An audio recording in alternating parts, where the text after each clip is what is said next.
go. So we're here at the Jvari Monastery. So let's go and check this thing out. Like many of these monuments here in Georgia, built at the top of the mountains. It's quite something. As you are driving around, they're like sentinels that are overseeing the entire valley. They're literally built at the top of all these mountains. Give you a sense of the view down the valley here.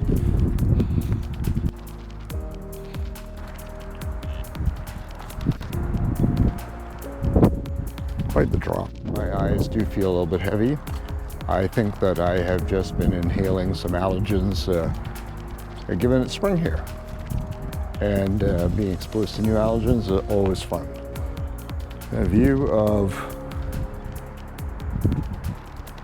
the surrounding area from this monastery. Let's go inside.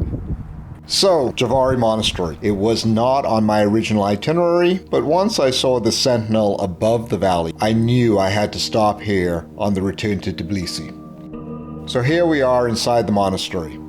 And the first thing that hits you, thick stone walls, high ceiling, and that faint smell of centuries-old remnants of use and candle wax. It's not big, it's not ornate, but there's something incredibly powerful about the simplicity here. This place goes back to the 6th century, almost 1500 years, near the beginning of recorded time itself. What you're looking at is considered one of the earliest and purest examples of what's called Georgian church architecture. Basically, this layout, the cross in square style, became the blueprint for churches subsequently built across Georgia. The name Jvari means cross, and the legend is that Saint Nino, who brought Christianity to Georgia in the 4th century, erected a wooden cross on this very hill. When they later built the monastery, they kept the original cross at the center. That's why it's so significant. Not just a building, but as a symbol of the country's religious identity. No stained glass, no gold, just bare stone, weathered icons, and shafts of light cutting through the darkness. You stand within the symbols of what defines the country. And even though it's now a UNESCO World Heritage Site, it's a functioning church. You'll see pilgrims lighting candles, whispering prayers, and making the sign of the cross. It's one of those places where you didn't need a guidebook to understand the weight of history. You just stand and witness its presence and meaning. Think about inside there compared to some of the other monasteries and churches I've visited to date. That one felt very ancient.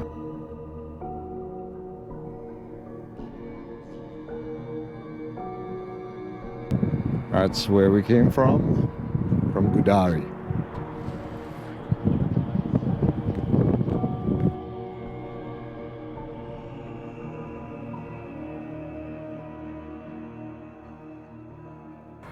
All the details on Jvari Monastery in the notes below. Off we go to the next site.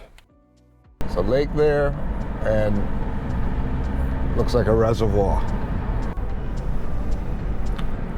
Looks like we're passing by a prison.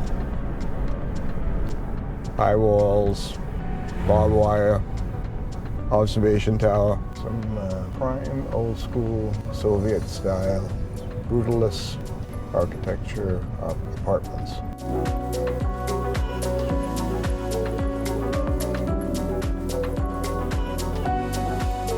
Our final destination of the day is just ahead.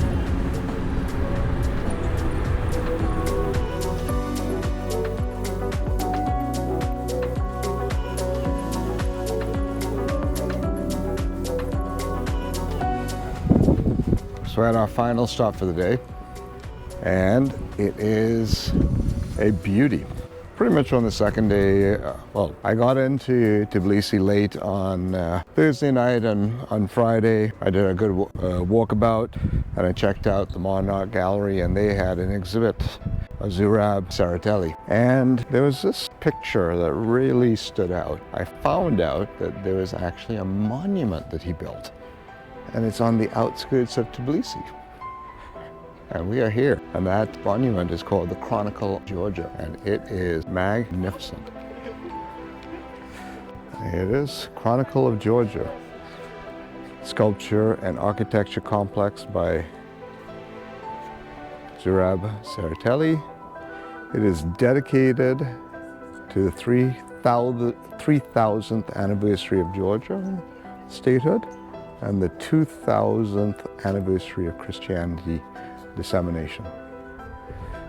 So another little fact about Georgia is Japan's flag is the oldest in the world. It's about 1100 years old. The Georgian flag is 1000, so it's the second oldest flag.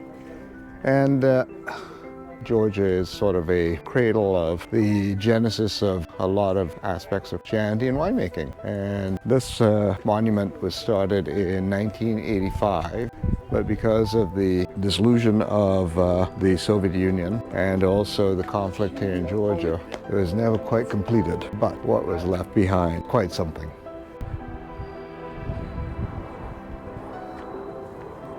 As always, we have a welcoming committee. So this really chronicles the history of Georgia in one monument, from the time of Homo erectus through till formation of the modern state of Georgia. Has all these scrolls in front. It is quite intricate, actually. Here we are, the Chronicles of Georgia. If you've never heard of it, don't worry, most people haven't. It doesn't show up on top 10 travel lists for Georgia anywhere. It's not even that well known among Georgians themselves. But once you're here, it's impossible to ignore. This is one of the most massive, intricate monuments I've ever seen. 30-meter tall columns of dark stone arranged in a square like some kind of ancient temple fused with brutalist architecture. And here's the kicker, it's not ancient. It was started in the 1980s by Zurab Tsereteli, a Georgian-Russian sculptor known for his focused artistic vision. You may not have heard of him, but for sure you've seen his work somewhere, guaranteed. This guy has statues all over the former Soviet Union and at the UN headquarters in New York. And this was meant to be one of his grandest projects. Spoiler, it's still not finished. So what is it? Basically, this is Georgia's version of Mount Rushmore meets the Book of Genesis. The upper parts of the columns show the kings, the queens, the warriors, and saints of Georgian history. It's a national epic told column by column.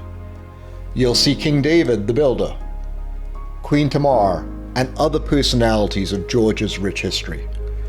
The lower parts are something else entirely.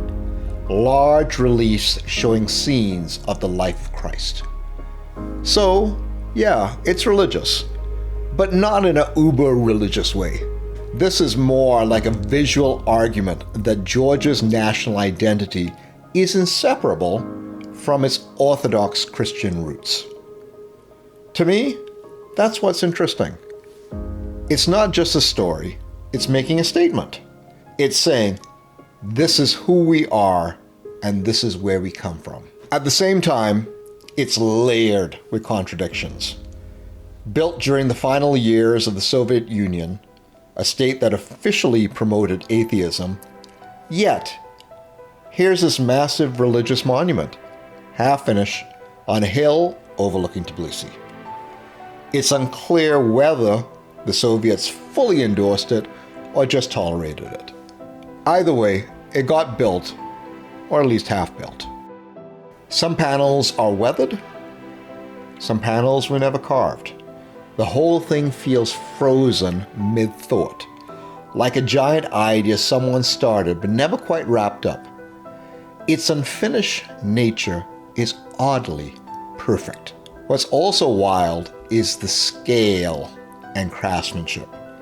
These aren't just symbolic figures. They're carved deep, exaggerated relief with rich detail in the robes, faces, weapons, even fingers. You can tell this wasn't meant to be subtle. It's forceful and overwhelming. And even if you're not religious, it's hard not to be moved by this and its meaning packed into every panel. This wasn't made for tourists. It wasn't even really made for show itself. Tsereteli made this for Georgians and to tell the world the history of their land. Among the wind, the stone, and the silence, the story unfolds and reflects the soul of the country. Some call it the Stonehenge of Tbilisi. Others call it a vanity project. But whatever you think of it, you can't deny the ambition and the vision behind it. It's not subtle, it's not polished, but it's unforgettable. Sum it all up in one monument like this. It really does speak a lot about what you can experience here in Georgia, and to also have an appreciation of what the Georgians have lived through in terms of history, you know, given their location, given their place within the former Soviet Union, but really in terms of the establishment of a lot of things that are very intricately tied to religion, the church, and food. If you consider some of the food here, they are just being at the cradle of having that wine culture for so long. It mostly had a large influence over the surrounding region, and especially in terms of its proximity to Turkey, where Constantinople was a major city for and part of the Ottoman Empire. But it is quite something to witness how they have defined their own identity, especially Tsereteli, through a monument like this.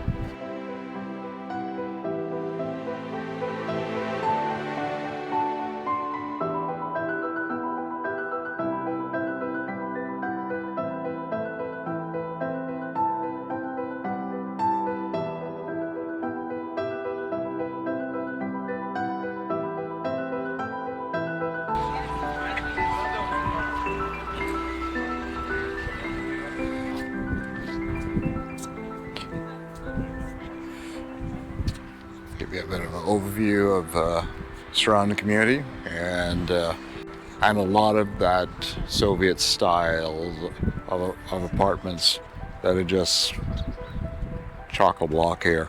I have a large lake up on top here. There's probably a reservoir for water here. And the water in the city is all potable. You can drink it. Quality of water here is very, very good. Again, it's really hard to grasp how massive this thing is. What a magnificent piece of art that just captures the essence of what the country is about. Some more of the political figures over here, juxtaposed against some of the historic characters of royalty, and on the outer side, more of the aspects of Christianity.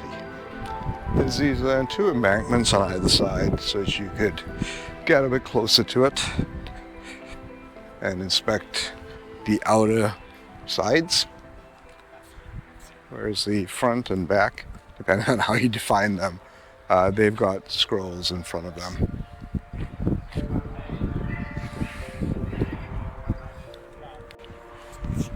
Have you ever seen anything else like this?